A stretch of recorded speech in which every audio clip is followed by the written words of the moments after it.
Ley 18. La ley del sacrificio. Un líder debe ceder para subir. ¿Por qué un individuo se levanta para dirigir a otras personas? Las respuestas son diferentes. Algunos lo hacen para sobrevivir. Otros lo hacen por dinero. Muchos desean formar un negocio o una organización. Otros lo hacen porque quieren cambiar al mundo. Esa fue la razón de Martin Luther King Jr. King aceptó su primer pastorado en Montgomery, Alabama, en la iglesia bautista de la avenida Dexter en 1954, y tuvo su primer hijo en noviembre del año siguiente. Pero esa paz no duró mucho tiempo. Menos de un mes después, Rosa Parks rehusó ceder su asiento en autobús a un pasajero de tez blanca, y por ello fue arrestada. Los líderes afroamericanos locales acordaron realizar un boicot de un día en el sistema de transporte para protestar por ese arresto y por la política de segregación de la ciudad. Como tuvo éxito, decidieron crear la Asociación del Progreso de Montgomery, MIA, por sus siglas en inglés, para continuar el boicot. Como ya era reconocido en la comunidad, King fue elegido unánimemente como presidente de esa organización. Durante el siguiente año, King dirigió a la comunidad afroamericana con el objetivo de cambiar el sistema. MIA negoció con los líderes de la ciudad y demandó un trato cortés por parte de los choferes de autobús hacia los afroamericanos. Una política sin preferencias de raza con respecto a los asientos de autobús y empleo de afroamericanos como choferes.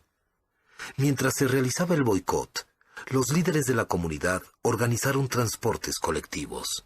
Recolectaron fondos para apoyar financieramente el boicot. Reunieron y movilizaron a la comunidad con sermones y coordinaron defensas legales por medio de la NAACP. Finalmente, en noviembre de 1956, la Suprema Corte de Justicia de Estados Unidos abrogó las leyes de segregación de los asientos en los autobuses. King y los demás líderes triunfaron. Su mundo comenzaba a cambiar. El boicot de los autobuses en Montgomery fue un paso brillante en el movimiento de los derechos civiles estadounidenses. Y es fácil ver lo que se obtuvo con ello. Pero King comenzó a pagar un costo personal debido a ello. Poco después de que comenzara el boicot, King fue arrestado por una infracción menor de tráfico. Le lanzaron una bomba a su pórtico y fue acusado de ser parte de una conspiración para obstaculizar y prevenir la operación de un negocio sin causa legal o justa. King estaba surgiendo como líder, pero estaba pagando el precio por ello. Cada vez que King escalaba más alto y avanzaba en su liderazgo por los derechos civiles, mayor era el costo que tenía que pagar. Coretta Scott King comentó lo siguiente en Mi vida con Martin Luther King. Nuestro teléfono sonaba de día y de noche, y a veces nos lanzaban una retalía de epítetos obscenos. Con frecuencia, las llamadas terminaban con una amenaza de matarnos si no nos íbamos de la ciudad. Sin embargo, a pesar del peligro y el caos de nuestra vida privada, yo me sentía inspirada, casi al grado de la euforia. King hizo grandes cosas como líder. Se reunió con presidentes, dio grandes discursos que son considerados como algunos de los mejores ejemplos en oratoria en la historia norteamericana. Él encabezó a 250,000 personas en una marcha pacífica en Washington, D.C. Recibió el Premio Nobel de la Paz. Creó cambios en este país. Pero la ley del sacrificio demanda que cuanto más grande el líder, mayor el sacrificio. Durante este mismo periodo, King fue arrestado y encarcelado muchas veces. Fue apedreado, acuchillado y atacado físicamente. Alguien puso una bomba en su casa y la estalló, pero su visión y su influencia siguieron en aumento.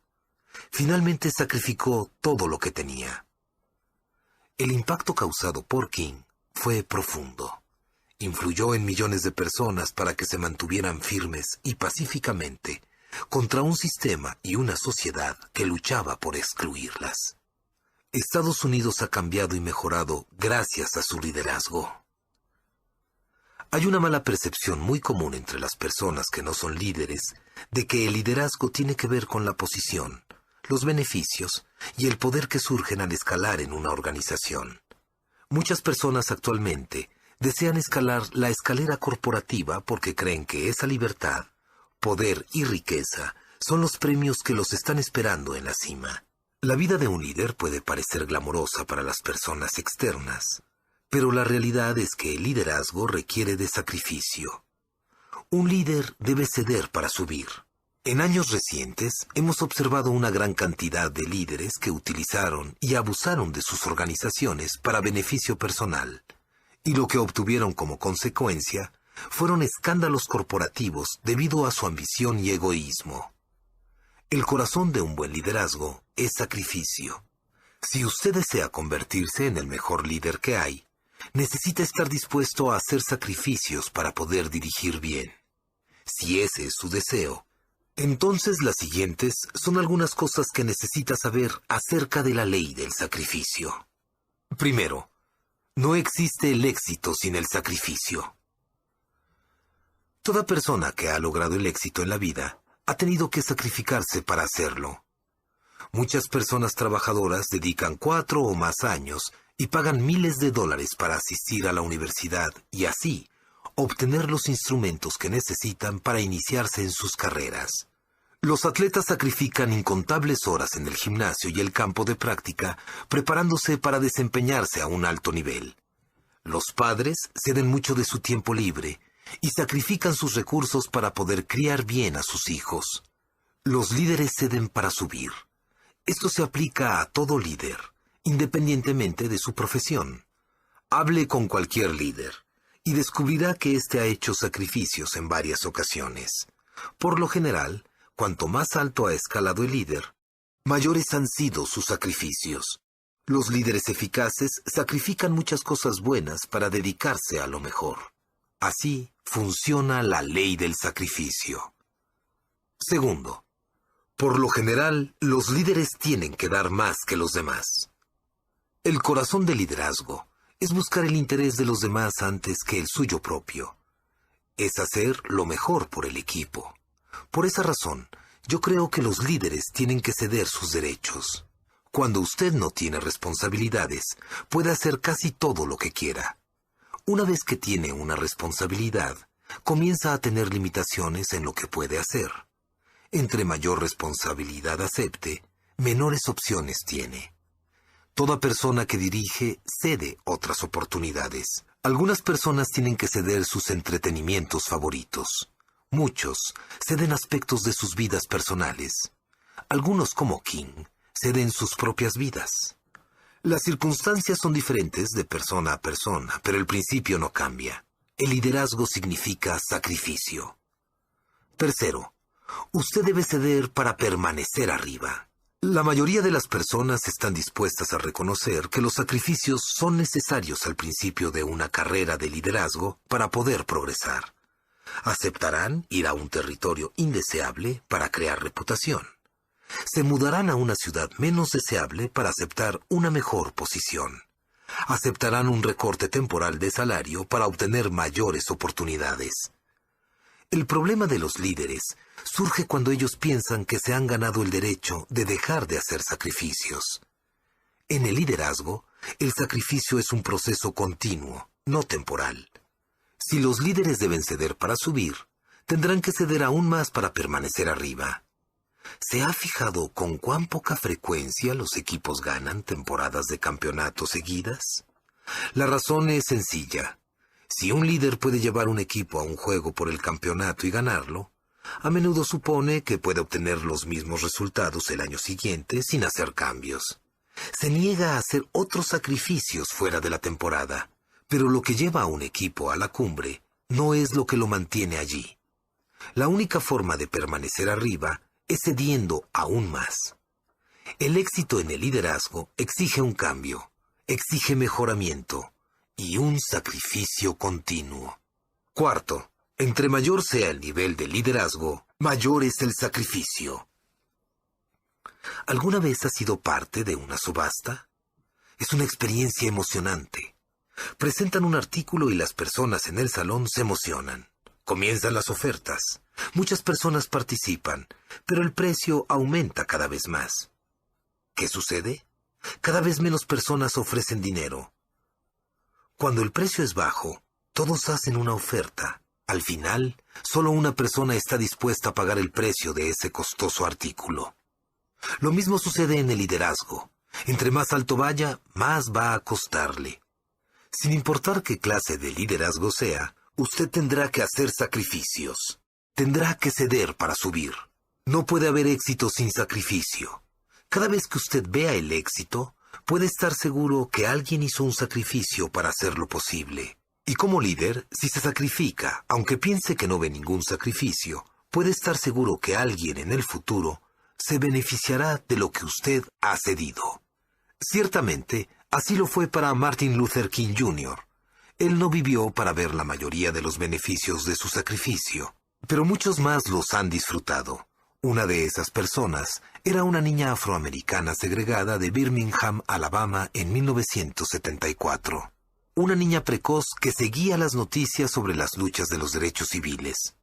Un vecino de ella recuerda que ella siempre estuvo interesada en la política porque desde niña solía hablarme y decirme cosas como: ¿viste lo que Bill Connor, un comisionado racista de la ciudad, hizo hoy? Era solo una pequeña niña, y todo el tiempo se la pasaba hablando de ello. Tenía que ver el periódico con esmero porque no sabía de qué me iba a hablar ese día. Aunque tenía un interés en los asuntos actuales, su pasión era la música. Quizás su atracción por la música fue inevitable. Su madre y su abuela tocaban el piano. Comenzó a tomar lecciones de piano de su abuela a los 3 años, y era considerada una niña prodigio. La música consumía sus años mozos. Hasta su nombre fue inspirado por la música. Sus padres la llamaron Condoleezza por la pieza musical Con Dolcezza, que significa con dulzura. Su horario era extenuante. Después que su familia se mudara a Denver cuando tenía 13 años, ella se esforzó y se sacrificó más. Era muy disciplinada. Para acomodar todo lo que tenía que hacer para poder competir en el patinaje artístico y en las competencias de piano, se levantaba a las 4:30 de la mañana cada día. Uno de sus maestros comentó: había algo en ella que revelaba lo que quería y lo que estaba dispuesta a hacer. Pienso que ella no pensaba que eran sacrificios, sino cosas que tenía que hacer para obtener sus metas. Y sus padres la apoyaban totalmente, sacrificándose también para que ella triunfara. Para ayudarle con su meta de ser pianista, pidieron un préstamo de $13,000 en 1969 para comprarle un piano usado Steinway.